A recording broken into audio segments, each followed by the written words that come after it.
This is Hispanic Heritage. Good evening. Welcome to our Hispanic Heritage Special. I'm Paul Cicchini. And I'm Karina Rubio. Tonight, we're once again celebrating Hispanic Heritage Month. We celebrate the histories, cultures, and contributions of American citizens whose ancestors came from Spain, Mexico, the Caribbean, and Central and South America. And you can find some of those big celebrations at the U of I. The university is known for attracting students from all around the world, and that statement stood true over a century ago. We've always fought really hard to make our presence known and to illuminate the vast amount of beautiful contributions that we've made. There's no doubt that the U of I is an international hub in Champaign-Urbana, but just how long have Hispanic people of Latin America been present here? Well, the university dates the arrival of the first two students from Mexico to 1884. A Daily Illini article from that year even gave them a warm welcome, saying the university has an attraction for foreigners that we are glad to see. We now have Rodrigo Aguilera and Miguel Jurado. It's not surprising that we saw Mexicans coming to the United States to be able to pursue education. We're seeing this at the end of the 19th century, which in Mexico we call this moment the Porfiriato.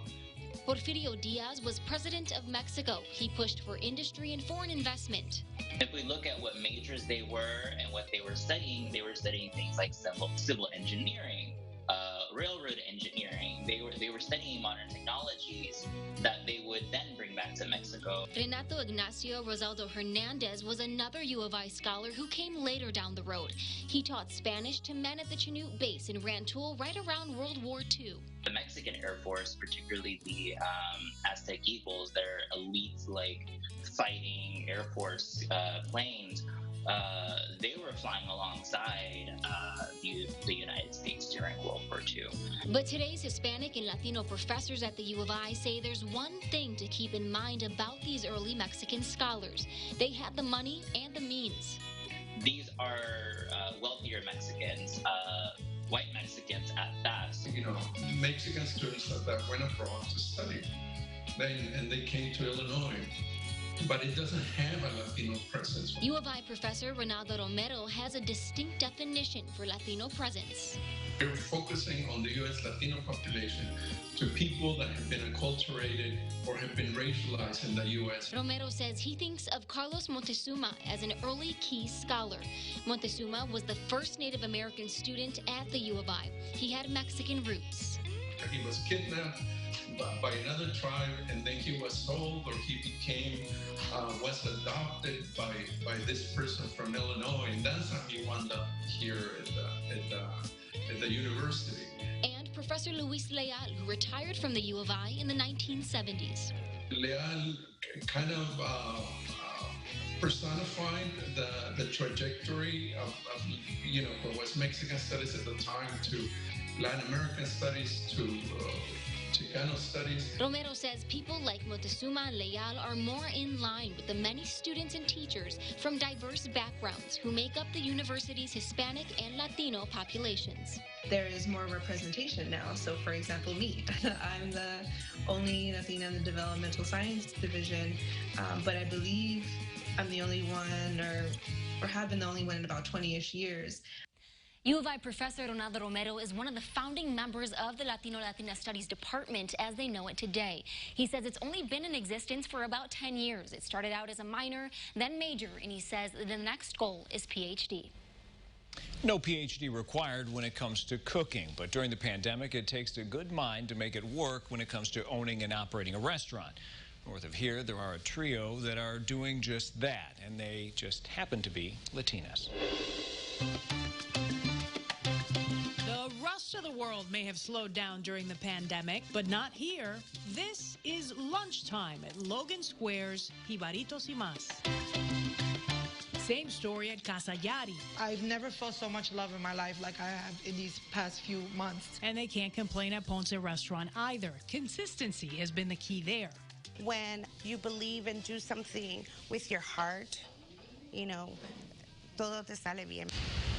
While COVID-19 has taken a toll on the restaurant industry, these three are thriving. The first 2 months of the pandemic was extremely tough because we weren't busy at all. Luckily, things have picked up. What's even more inspiring is that all three owners happen to be Latinas, women who took a chance on a small business. Dame primero un bistec. Yaritza Rivera came to Chicago from Venezuela 20 years ago. Circunstancias de la vida, life circumstances. She says she struggles with English, but despite that, she opened her restaurant a few years ago, even inspired her son to follow her footsteps. We put fresh mango. Yari Vargas has an incredible story of her own. She is Chicago's Queen of Flan, with more than 50 different recipes.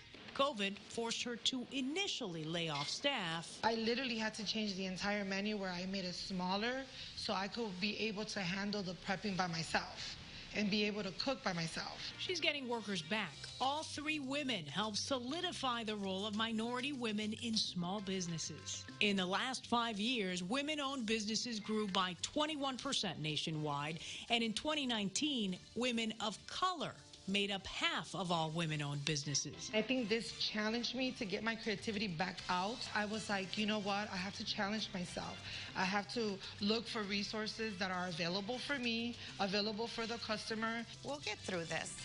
Stay positive. Stay positive. That's all you could do.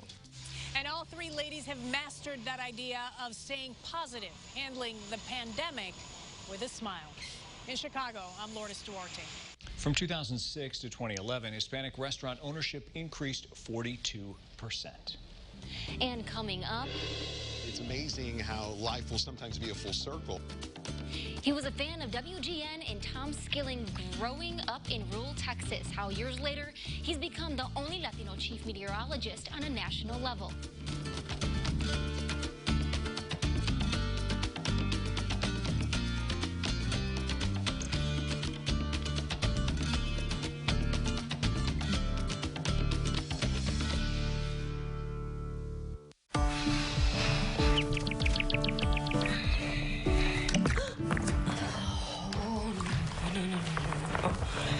Flooring choices like stain-resistant carpets. It's just one of the many reasons to send your friends to Flooring America. And right now, it's our spill-proof flooring sale. Get up to $1,000 off or interest-free financing on waterproof floors store-wide, including waterproof carpet, only at Flooring America. The home office has taken on a new meaning. Let's update. Everything Amish handcrafted for the home. If you can envision it, we can build it. Learn more at prairiecommonscollective.com. Thousands of memories will be placed on that end table. So choose one that will hold those memories longer. When you buy right, it stays right. Year after year, into the next generation. Wright's Furniture and Flooring, making you right at home. The walls are closing in on Mike Madigan, but his machine keeps on running. Take Betsy Londrigan. Her campaign's fueled by his lobbyist minions. Set up a joint pact with a Madigan political organization. Londrigan's cash stained by the stench of corruption. Reports say the FBI investigated a Londrigan donor raiding his house. Imagine what Betsy Londrigan would do behind the walls of this house. Congressional Leadership Fund is responsible for the content of this advertising. When your computers need upgrading or fixing, or your technology is letting you down, the local experts at Volo Internet and Tech are here to help. Let Volo fill the gaps in your company's IT department. Home or business, Volo is your tech company. The attacks on Rodney are just ridiculous. I'm someone with a pre-existing condition and will have that for the rest of my life. The genetic form of cancer that I have can affect our children. They have that chance to have the same type of cancer that I do. Rodney, his ultimate goal is just to make sure that everybody has the health care that they want and the choices and the options that they choose. Rodney's willing to work across party lines to fight for better health care for all of us. It's personal to us. I'm Rodney Davis, and I approve this message. WCIA3's Hispanic Heritage continues now. Welcome back to our Hispanic Heritage Show. If you've been following the rise of News Nation on WGN America, you may have noticed his friendly face. His story breaks new ground for Latinos. Albert Ramon has become the only Latino chief meteorologist on national TV. Active tornado warnings. Albert Ramon will tell you he's been training for this practically his entire life. After 13 inches up in Beeville and an additional 3 today. This year, he became the chief meteorologist at News Nation. That alone is quite the accomplishment. It's exciting. It's exciting stuff. It's pretty sweet. But what makes this even sweeter is that he will be the only Latino chief meteorologist on a national level. It makes me very proud. And there have been a lot of people that I've looked up to that have been an inspiration to me. Recently, he made the move to Chicago for the job, and as he tours a windy city, he remembers growing up a fan of Chicago's very own meteorologist, Tom Skilling. It's amazing how life will sometimes be a full circle where, you know, Mr. Skilling is someone I've looked up to since I was a teenager, thousands of miles away. Which puts Albert in Beeville, Texas, population of about 13,000. That's southern Texas, near Corpus Christi. His rise to national TV has already made headlines there. All of my family, with the exception of myself and my brother, still live there. And we can go back and look at our Ancestry.com, and generation after generation after generation are Mexican-American Texans. Even tracing our roots to when that was still the state of Tamaulipas, northern Mexico. Proud of his culture and his upbringing, he wants his story to inspire others, whether they're interested in weather or other fields. There was enough snow today here in the northern counties. And he remembers having a love for weather early on, watching national coverage on the damage the world saw after Hurricane Andrew in 1992. All these years, his parents have witnessed his unwavering dedication. One Christmas, we got him a weather station. Weather station. His room was a weather station. It still has a tag on his room on the door, Albert's weather room. Albert's weather station is much bigger these days. He has a national platform, keeping track of weather for all 50 states, while also serving as a role model for so many. Whether it's a conversation like on Zoom or FaceTime or just an email response of here's some resources, here's some links, I'm all about paying it forward. That's kind of where I am in my life right now. In Chicago, I'm Lourdes Duarte.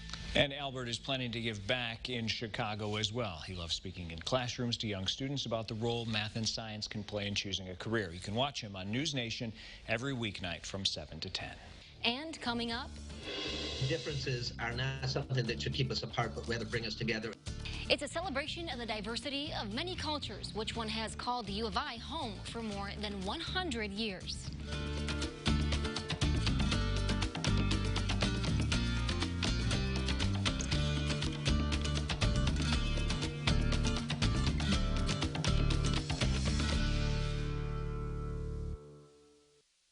For years, families have welcomed Rebath into their homes. With online consultations, we can still plan your bathroom remodel, and when we install, we'll keep your family safe. Call 217-280-4594 or go to rebath.com today. Hi, my name is Lucille. I'm the Industrial General Labor Recruiter from the Rental Express office. We have industrial general labor positions with awesome benefits that include 401k, free life insurance, paid holidays, and a $400 conversion bonus. You can contact me at 217-892-4000. Get to know me and get to know Express.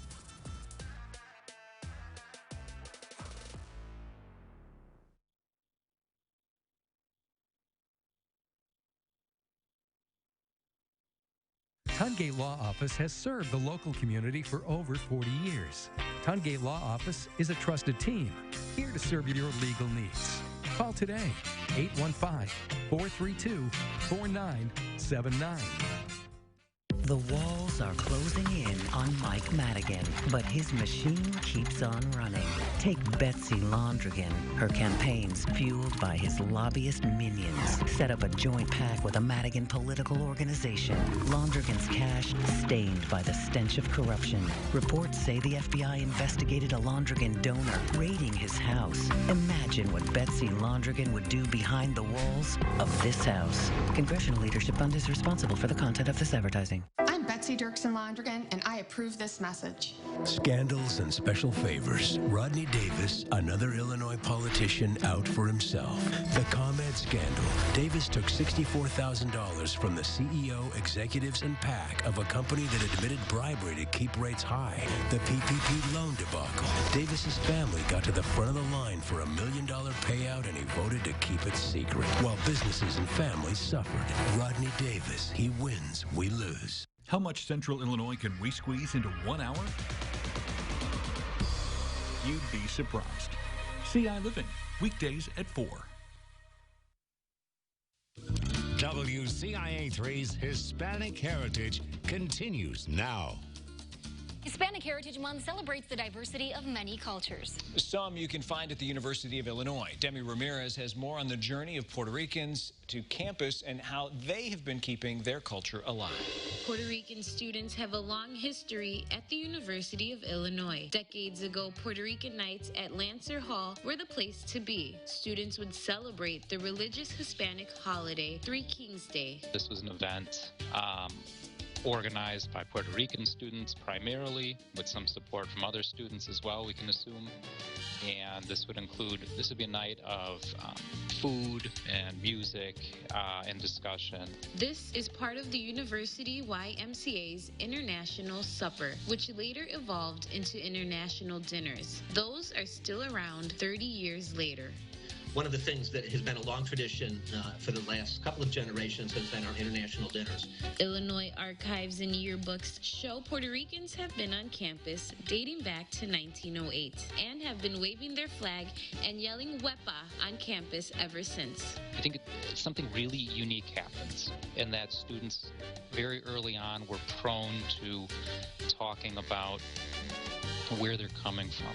That Hispanic identity could be seen through the handwritten and drawn flyers back in the 1950s. It could also be seen through the food that is served. Pasteles, arroz con gandules, delicious. Guayaba con queso and café con leche were all on the menu that night. All food and pastries many Puerto Ricans enjoyed and still enjoy to this day.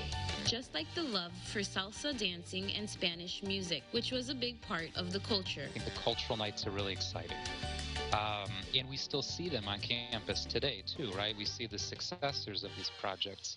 The Puerto Rican Student Association was founded in the 60s and is still active today. They continue to embrace Puerto Rican culture by hosting Latin nights and other cultural events. You know, there's often a lot of jokes like, oh, Puerto Ricans have their flag everywhere. They have their pride everywhere. Like, people make fun of me in my phone case. Like, I rep. But for a reason, because it's a part of educating and showing why we care and why we're here.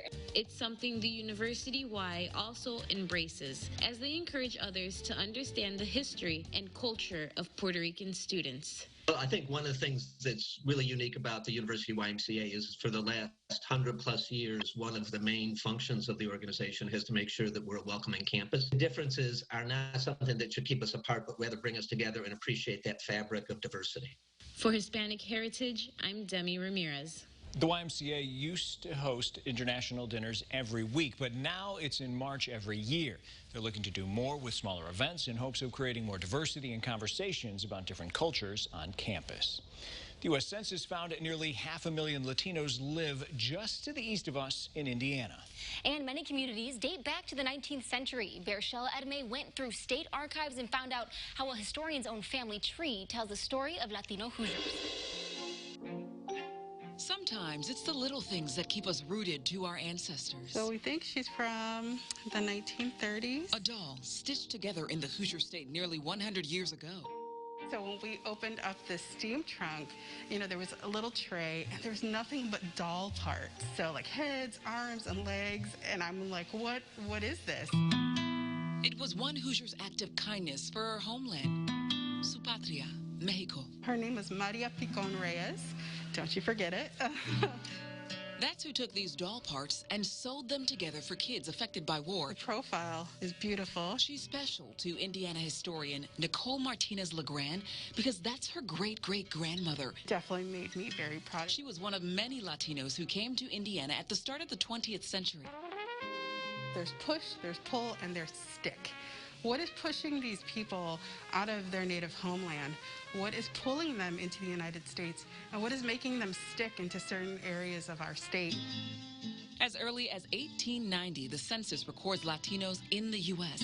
By 1910, the Mexican Revolution pushed people to Indiana for safety and work. Newspaper article here in Indianapolis says 100 Mexicans living in Indianapolis. And so this article talked a lot about the Mexicans here being university students. Education later pulled more Latinos from Mexico and Central and South America to the Hoosier state. These would be their children. As an Indiana Historical Society staffer, Nicole researches Latino Hoosiers and their stories. You know, they are the American story. They are the American dream. There is my grandfather. After 2 years of work across the state, the Lake County native discovered her own family tree, rooted in Mexico and flourished in Indiana. And that really has deepened my sense of pride, not only to be a Latina, to be of Mexican-American heritage, but to be a Latino Hoosier. Her great-great-grandparents settled with their kids in Indiana Harbor probably around the 1910s. Nicole's great-grandmother later married Antonio Medina. The couple welcomed a baby boy, Nicole's grandfather. And then also you see rail lines. Like Nicole, her great-great-grandmother was proud and invested in this community. So literally, this is the book that helped build the church. With this ledger and fundraising, her great-great-grandmother helped build the state's first Latino Catholic church. That was in 1927. It still stands tall today, a reminder of what Latino Hoosiers have built. We have been here for over 100 years. Latinos in Indiana have influenced anything from legislature, education, business, pretty much in all the sectors, whether you explicitly recognize it or not. But Nicole really hopes you do see her and know somos Hoosiers también.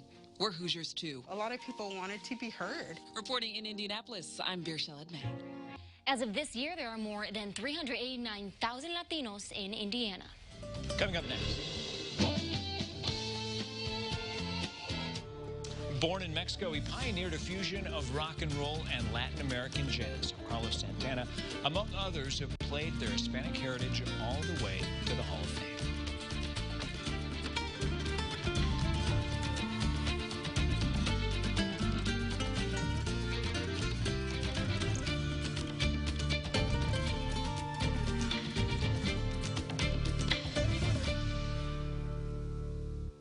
Deeples Auto Group's been named Buick Dealer of the Year. I'm Ron Deeples. Right now, you can lease a 2020 Buick Encore GX for only $259 a month, or a Buick Envision for only $299 a month. If your vehicle doesn't have a Deeples sticker, you probably paid too much. Many women are busy caring for their children and partner, but it's important they focus on their health as well. Annual exams are the best way to prevent health issues and identify problems early. Screenings, including pap smears, mammograms, and STD screenings, will help you detect illnesses early, when the chances for successful treatment are greatest. See your provider each year to discuss life changes that may impact your health, including diet, abnormal bleeding, or contraception. Stay well with Christie Clinic. Protect your home with help from Menards. Seal your home against the elements with Quad Advanced Formula Outdoor Sealant. It can be applied to wet or dry surfaces, even at freezing temperatures. Only $449 after 11% rebate. Double down against those pesky leaks with Seal Best Roof Coating. It's easy to apply. Just roll, brush, or spray. A 4.75-gallon bucket is $54.99 after 11% rebate. Now at Menards. Save big money at Menards. Deeples Auto Group's been named Buick Dealer of the Year. I'm Ron Deeples. Right now, you can lease a 2020 Buick Encore GX for only $259 a month, or a Buick Envision for only $299 a month. If your vehicle doesn't have a Deeples sticker, you probably paid too much.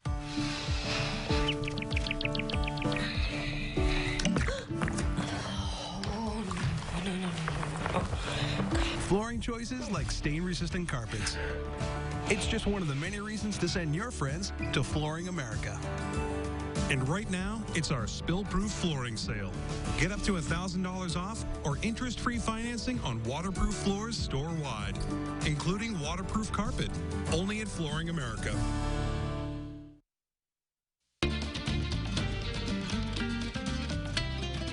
Music Music is a universal language, bridging cultures and evolving through the contributions from people of different heritages. And some of the greatest are honored and celebrated at the Rock and Roll Hall of Fame. Located in downtown Cleveland on the shores of Lake Erie, the museum is celebrating Hispanic Heritage Month. They're highlighting inductees who helped shape the face of modern music.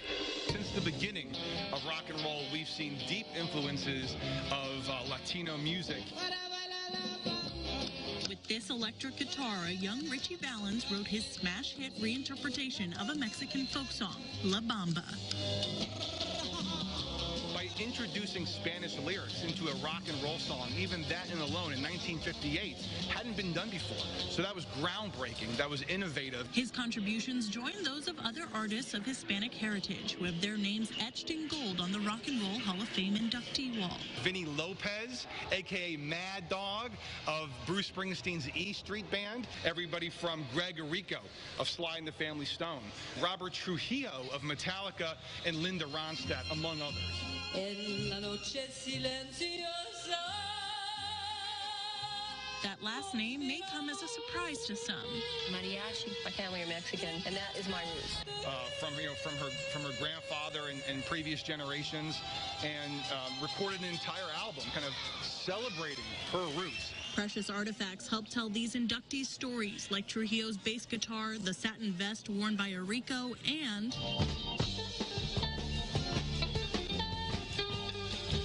in our brand new Play It Loud special exhibit, we feature the famous Wolf guitar by Jerry Garcia of the Grateful Dead. Director of Fan Experience John Gerke says the Dead fostered a powerful communal aspect. Jerry Garcia always talked about how he tried to break down those barriers between performer and audience. It was more about we are all sharing in this experience together. One musician that Gerke says certainly has shared his heritage is Carlos Santana. These collaborations, it's doing what we see in music today. It's introducing his music to the fan bases of these other artists and vice versa. Pre-pandemic, the museum has participated in events like the annual Latino Heritage Fest. But in today's world, they encourage people to make use of their free online educational resources. Rock and roll has never been one thing. It's never looked one way. It's never sounded one way. If you have one image of rock and roll, I would encourage you to broaden that representation. In Cleveland, Alex Stokes, Fox 8 News. Carlos Santana was the first Hispanic Rock and Roll Hall of Fame inductee. He was honored in 1998. We want to thank you for taking this journey with us. We hoped you learned a lot about the Hispanic Heritage Line right in your backyard. And although we've highlighted just a few, there are still hundreds, thousands more moments waiting to be discovered, moments you might discover yourself if you look closely enough. I'm Karina Rubio. And I'm Paul Cicchini. Thanks for joining us. This has been Hispanic Heritage, a special presentation of WCIA 3 News.